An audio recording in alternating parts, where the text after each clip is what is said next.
বিশিষ্ট কৌতুক অভিনেতা হৰেণ মালাকাৰ আৰু নাই। দীৰ্ঘদিন ধৰি জটিল ৰোগত আক্ৰান্ত হৈ থকা জনপ্ৰিয় অভিনেতাগৰাকীয়ে শনিবাৰে নিশা হাজোৰ মালিতুৰাৰ নিজা বাসগৃহত মৃত্যুবৰণ কৰে। 1948 চনৰ 30 জুনত জন্মগ্ৰহণ কৰা মালাকাৰে সুদীৰ্ঘ প্ৰায় 50 বছৰে অসমৰ আগশাৰীৰ 14খনকৈ ভ্ৰাম্যমাণ থিয়েটাৰত 200তকৈও অধিক নাটকত অভিনয় কৰিছিল। তেখেতৰ মৃত্যুৰ খবৰ বিয়পি পৰাৰ লগে লগে অসমৰ নাট্য জগতৰ লগতে জন্মস্থান হাজোত গভীৰ শোকৰ ছাপ পৰিছে।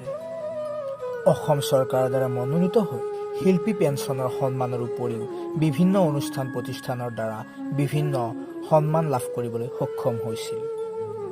প্ৰবীণ কৌতুক অভিনেতাগৰাকীৰ মৃত্যুৰ বাতৰি বিয়পি পৰাৰ লগে লগে অসমৰ প্ৰাক্তন মুখ্যমন্ত্ৰী তথা কেন্দ্ৰীয় মন্ত্ৰী সৰ্বানন্দ সোণোৱাল আৰু হাজোৰ বিধায়িকা সুমন হৰিপ্ৰিয়াই গভীৰ শোক প্ৰকাশ কৰিছে। 1966 চনত অসমৰ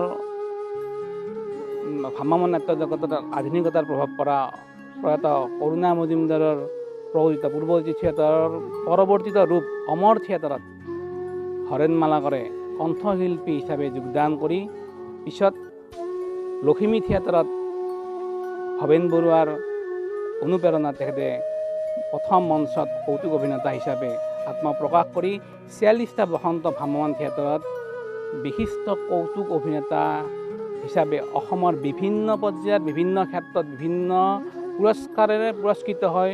লগতে অসম চৰকাৰৰ শিল্পী পেঞ্চন বঁটাপ্ৰাপ্ত, লগতে সদ্যহতে 2021 চনত অচ্যুত লহকৰ স্মাৰক বঁটা গ্ৰহণ কৰি আমাৰ মাজৰ পৰা 9:45 বজাত আজি নিশা অসমৰ বিশিষ্ট কৌতুক অভিনেতা হৰেণ মালাকাৰৰ পৰলোক প্ৰাপ্তি ঘটে। তেখেতৰ পৰলোক প্ৰাপ্তিয়ে অসমৰ লগতে আমাৰ হাজো অঞ্চলৰ অপূৰণীয় ক্ষতি হয়।